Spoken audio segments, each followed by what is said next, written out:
గౌరవనీయులైన పెద్దలు తెలంగాణ తొలి ముఖ్యమంత్రి రాష్ట్రంలో ప్రతిపక్ష నాయకులు పెద్దలు బీఆర్ఎస్ పార్టీ అధ్యక్షులు కేసీఆర్ గారి ఆదేశం మేరకు రాష్ట్రంలో రైతులను మోసం చేస్తున్న ఈ ప్రభుత్వం మీద రుణమాఫీ పేరిట మోసం చేస్తున్న ఈ ప్రభుత్వాన్ని ఎండగట్టే క్రమంలో ప్రజాస్వామ్యబద్ధంగా నిన్న రాష్ట్రంలోని అన్ని నియోజకవర్గ కేంద్రాల్లో అన్ని మండల కేంద్రాలలో శాంతియుతంగా ప్రజాస్వామ్య పద్ధతుల్లో మా పార్టీ నాయకత్వం మొత్తం కూడా నిరసన కార్యక్రమాలు చేపట్టింది. అందులో గౌరవ శాసనసభ్యులు, శాసన మండలి సభ్యులు, గౌరవనీయులైన పార్లమెంట్ సభ్యులు, అదేవిధంగా మాజీ శాసనసభ్యులు, మాజీ శాసన మండలి సభ్యులు అందరం కూడా ఎక్కడి వారం అక్కడ పాల్గొన్నాం. నిన్న ఒకటే రోజు ఈ రెండు ఉదంతాలు కూడా ఇప్పుడే రాష్ట్ర డైరెక్టర్ జనరల్ ఆఫ్ పోలీస్ గారికి వివరంగా ఆధారాలతో సహా వారికి సమర్పించడం జరిగింది. వారికి కొన్ని వీడియోలు కూడా చూపెట్టడం జరిగింది. నిన్న సూర్యాపేట జిల్లా తుంగతుర్తి నియోజకవర్గం తిరుమలగిరి కేంద్రంలో అక్కడ మా మాజీ శాసనసభ్యుడు తమ్ముడు విద్యార్థి నాయకుడిగా తన జీవితాన్ని ప్రారంభించి అంచెలంచెలుగా ప్రజల ఆశీస్సులతో 2 సార్లు శాసనసభ్యుడిగా ఎన్నికైన సీనియర్ నాయకుడు తమ్ముడు గ్యాదర్ కిషోర్ గారి నాయకత్వంలో ఆ నియోజకవర్గ రైతాంగం ప్రజాస్వామ్య పద్ధతుల్లో దాదాపు ఒక 500-600 మంది గుమిగూడి శాంతియుతంగా ట్రాఫిక్ కి అంతరాయం కాకుండా ప్రజలను ఇబ్బంది పెట్టకుండా కేవలం నిరసన చెప్పే క్రమంలో తమ కార్యక్రమం తాము నిర్వహిస్తా ఉన్నారు.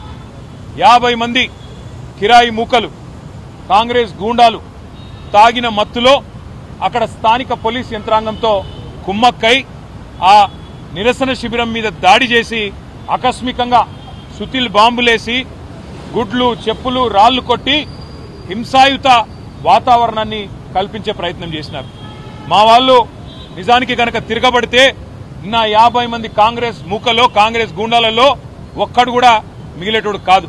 కానీ హింస ప్రజాస్వామ్యంలో హింస సమాధానం కాదు కాబట్టే మా వాళ్ళు గమ్మున ఉన్నారు. నిన్న దుర్మార్గం ఏంటంటే పోలీసు వాళ్ళు స్వయంగా స్థానిక పోలీసులు ఆ నిరసన శిబిరం యొక్క టెంట్లు కూడా వాళ్ళు కూల్చేసి ఆ గూండాలకు వత్తాసు పలకడం ఏదైతే ఉందో ఇది రాష్ట్రంలో నడుస్తున్న రేవంత్ రెడ్డి అనే ఒక పిరికి పంద పరిపాలనకు ఇది సంకేతంగా, నిదర్శనంగా మేము అనుకుంటా ఉన్నాం. ఎందుకంటే ప్రజల్లోకి పోయి రైతులకు సమాధానం చెప్పే దమ్ము లేని దద్దమ్మ ఈ ముఖ్యమంత్రి. మేము అడిగినాం, చేతనైతే రా, ఏ ఊరికి పోతావో రా, ఏ మండలానికి పోతావో పోదాం, నీ కాన్స్టిట్యున్సీ కొడంగల్ పోదామా, లేదా నీ సొంత ఊరు, నువ్వు పుట్టిన ఊరు కొండారెడ్డిపల్లె పోదామా, వస్తావా అని అడిగినాం. ఎక్కడికి రాలేదు. కానీ ఢిల్లీకి పోయినాడు 20వ సిగ్గు లేకుండా ఢిల్లీకి తొత్తుగా, ఢిల్లీకి గులాముగా ఇలా ఈ ముఖ్యమంత్రి గారు గల్లీలో తిరిగి ప్రజలు అవస్థల్లో ఉంటే క్షేత్రంలో తిరగాల్సిన ముఖ్యమంత్రి, మంత్రులు ఇవాళ అడ్డగోలుగా ఈ రకంగా పోలీసులను అడ్డం పెట్టుకుని, ఈ రకంగా కిరాయి గూండాలను అడ్డం పెట్టుకుని ప్రజలను భయభ్రాంతులకు గురిచేసి గొంతు నొక్కాలనే ప్రయత్నం చేస్తా ఉన్నారు.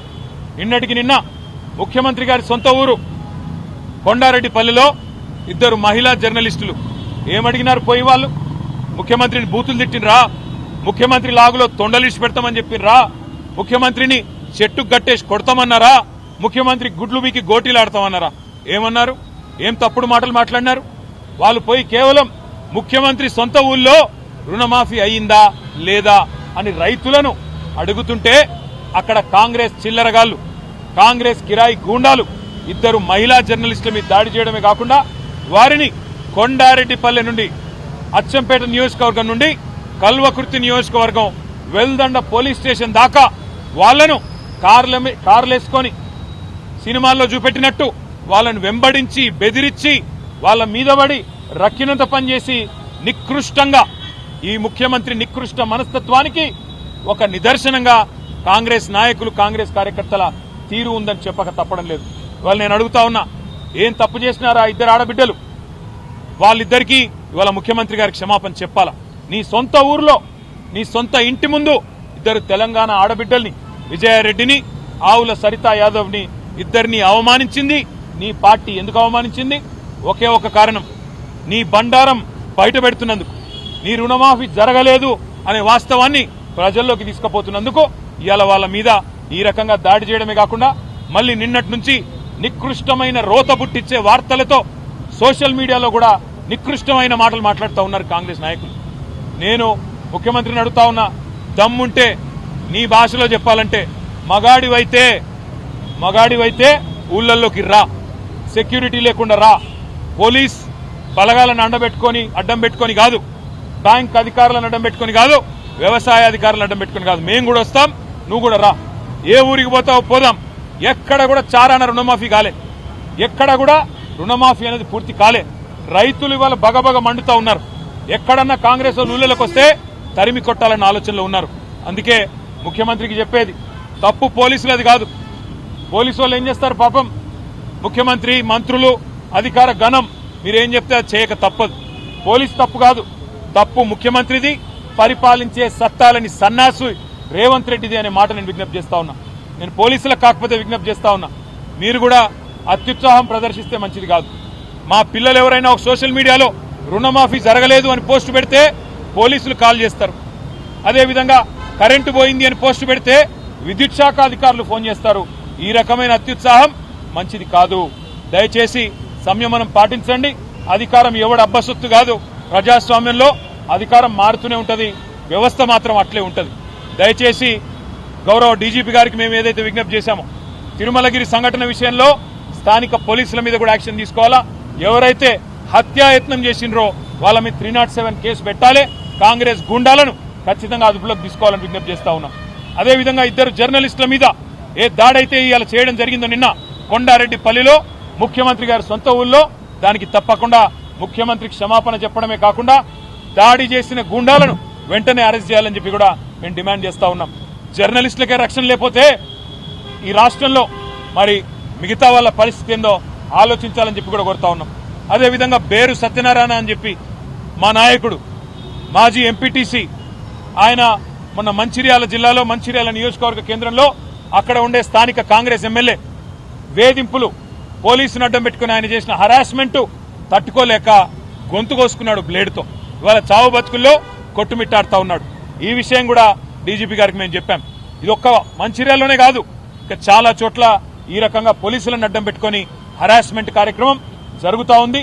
కానీ ప్రజాస్వామ్యంలో ఈ రకంగా వ్యవస్థలను అడ్డం పెట్టుకుని ఎక్కువ రోజులు బతుకుదామని ముఖ్యమంత్రి అనుకుంటే ఆయనంత మూర్ఖుడు, ఆయనంత పిచ్చివాడు ఇంకెవడు ఉండడు. అందుకే డీజీపీ గారు కూడా విజ్ఞప్తి చేసినాం, రాష్ట్రంలో శాంతి భద్రతలు అదుపు తప్పుతా ఉన్నాయి. హైదరాబాద్ లో కూడా ఇవాళ పూర్తి స్థాయిలో మీరు చూస్తా ఉన్నారు పేపర్లు, 30 రోజుల్లో 28 మర్డర్లు అని. ఈ నగరానికి ఏమైంది అని చివరికి ముఖ్యమంత్రి గారికి అప్పుడో ఇప్పుడో ప్రభుత్వానికి వెన్నుదన్నుగా నిలిచే పత్రికలే వార్తలు రాసే పరిస్థితి కూడా వచ్చింది. అందుకే ఇవన్నిటిని కూడా డీజీపీ గారు దృష్టిలో పెట్టుకోవాలని, వెంటనే మేము ఏ విషయాలైతే ఇప్పుడు వారి దృష్టికి తీసుకొచ్చామో వీటి మీద స్పందించాలని కోరినాం. డీజీపీ గారు అన్ని కూడా పరిశీలిస్తా అని చెప్పారు. మాకు పోలీస్ యంత్రాంగం మీద, వారి మీద సానుభూతి ఉంది. వారికి కూడా నేను చేసే విజ్ఞప్తి ఒకటే, అధికారం ఎవరికీ శాశ్వతం కాదు. ఇవాళ రేవంత్ రెడ్డి మిమ్మల్ని అడ్డం పెట్టుకుని రాజకీయం చేసి పబ్బం గడుపుకోవాలనుకుంటా ఉన్నాడు. మిమ్మల్ని అడ్డం పెట్టుకుని మిమ్మల్ని బదనాం చేసి ఇవాళ తానేదో 4 రోజులు పదవిని కాపాడుకోవాలనుకుంటా ఉన్నాడు. ఇది మంచిది కాదు వ్యవస్థలకి.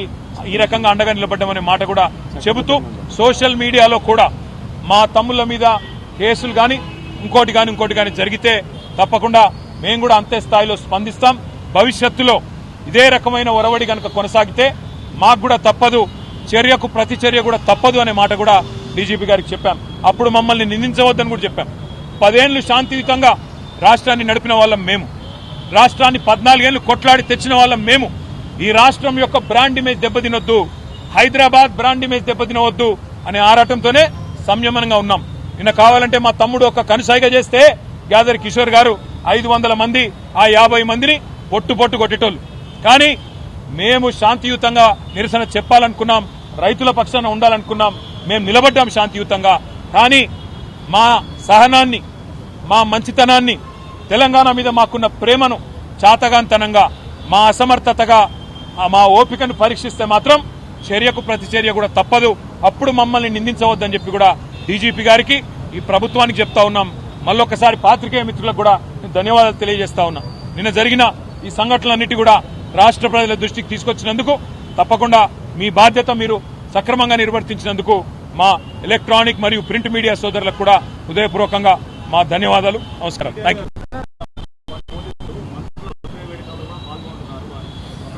డీజీపీ గారికి అది కూడా చెప్పాం. ఇవాళ కొంతమంది పోలీసులు మంత్రుల బర్త్డే కార్యక్రమాల్లో పరవశించిపోతా ఉన్నారు, కేకులు కోస్తున్నారు, డాన్సులు చేస్తున్నారు, స్పీచ్లు ఇస్తున్నారు. వాళ్ళ మీద కూడా చర్య తీసుకోండి. ఇట్లా ఒక డీఎస్పీ గారు ఉంటే కింద సిఐ గారు, ఎస్ఐ గారు, కానిస్టేబుల్కి ఏం సంకేతం పోతుందండి అని చెప్పి కూడా డీజీపీ గారికి అని చెప్పాము. ఆ విషయంలో డీజీపీ గారు కూడా అన్నారు, అవును కొన్ని చోట్ల ఇటు జరుగుతున్నాయి, నేను కూడా చూస్తా ఉన్నాను, తప్పకుండా వారి మీద కూడా చర్య తీసుకుంటాం, ఇప్పటికే షోకాజ్ ఇచ్చామని కూడా వారు కూడా చెప్పడం జరిగింది. Thank you. తప్పకుండా వెళ్తాం. ఎందుకు వెళ్ళండి?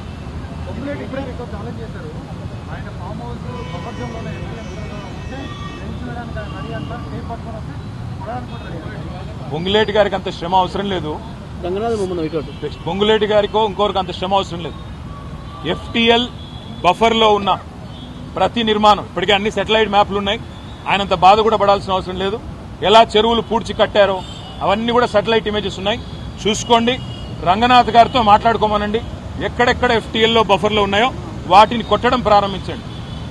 పొంగులేటి శ్రీనివాసరెడ్డి గారు, వివేక్ గారు, V6 వివేక్ గారు, అదేవిధంగా KVP రామచంద్రరావు గారు, మధు యాస్కి గారు, పట్నం మహేందర్ రెడ్డి గారు, ఇంకా కేవలం గుత్తా సుఖేందర్ రెడ్డి గారు, వీళ్ళందరి ముందు నేలమట్టం చేసి ఆ తర్వాత సామాన్య ప్రజల మీద పడాలని చెప్పి ప్రభుత్వానికి నా విజ్ఞప్తి. Thank you.